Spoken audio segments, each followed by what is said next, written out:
नमस्कार। बातमी आहे बोरामणी जिल्हा परिषद मतदारसंघातून।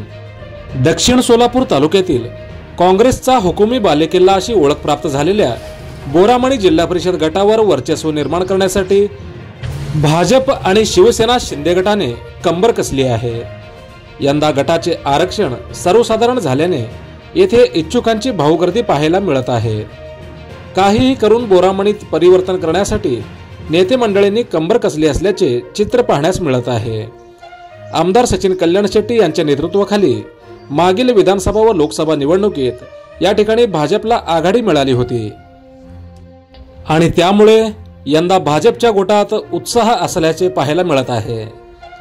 येथे बोरामणी पंचायत समितीचे माजी सदस्य धनेश अचलारे यांनी शिवसेनेत प्रवेश केल्यामुळे या भागात शिवसेनेची ताकद वाढली आहे।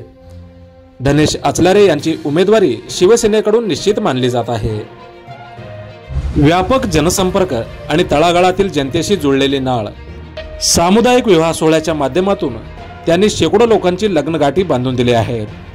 त्यामुळे पंचक्रोशीत त्यांचे नाव आदराने घेतले जाते। माजी मंत्री सिद्धाराम म्हेत्रे यांचे ते विश्वासू आहेत। धनेश अचलारे यांचे सामाजिक, राजकीय व वैद्यकीय क्षेत्रात कार्य उल्लेखनीय आहे।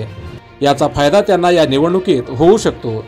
बोरामणीच्या अनिता माळगे, तांदुळवाडीचे सागर सोलापुरे, मुळेगावचे संदीप राठोड यांचेही सामाजिक क्षेत्रात कार्य उल्लेखनीय असून त्यांचेही नाव उमेदवारीमध्ये आघाडीवर आहे।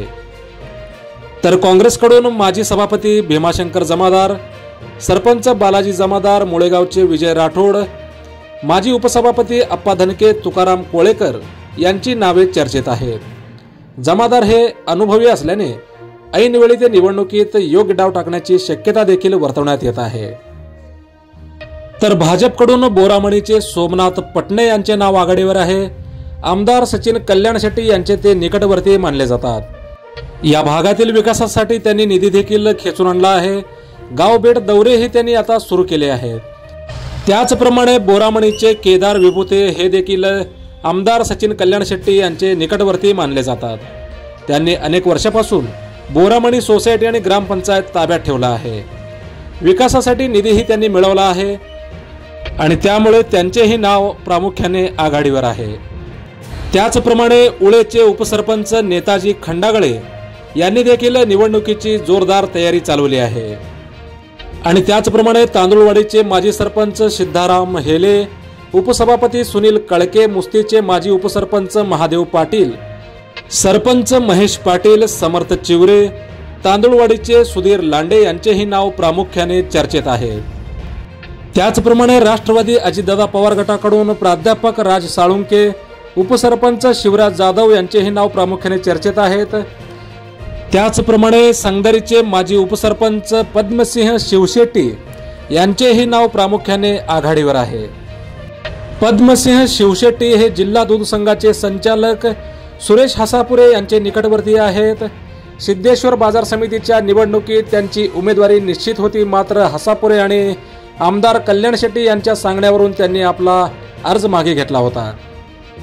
त्याचप्रमाणे सिद्धेश्वर बाजार समितीचे माजी संचालक नागराज पाटील यांचेही नाव प्रामुख्याने चर्चेत आहे। नागराज पाटील यांनी यंदाची जिल्हा परिषद निवडणूक लढवावी अशी मागणी कार्यकर्त्यांमधून जोर धरत आहे। त्यांचे वडील माजी सभापती कल्याणराव पाटील यांचे सामाजिक राजकीय कार्य या भागात चांगले असून मुस्ती ग्रामपंचायत आणि सोसायटी त्यांच्या ताब्यात असल्याने कोणत्या पक्षाकडून ते रिंगणात उतरणार हे शेवटच्या क्षणी स्पष्ट होण्याची शक्यता वर्तवण्यात येत आहे। तर येणाऱ्या स्थानिक स्वराज्य संस्थेच्या निवडणुकीमध्ये कोणाला उमेदवारी मिळणार, कोण कोणाविरोधात लढणार हे पाहणे महत्त्वाचे ठरणार आहे। विविध क्षेत्रातील मोजक्या, निवडक व महत्त्वपूर्ण बातम्या पाहण्यासाठी सबस्क्राइब करा हॅलो सोलापूर न्यूज चॅनल आणि नोटिफिकेशन मिळवण्यासाठी बेल आयकॉन प्रेस करायला विसरू नका। धन्यवाद।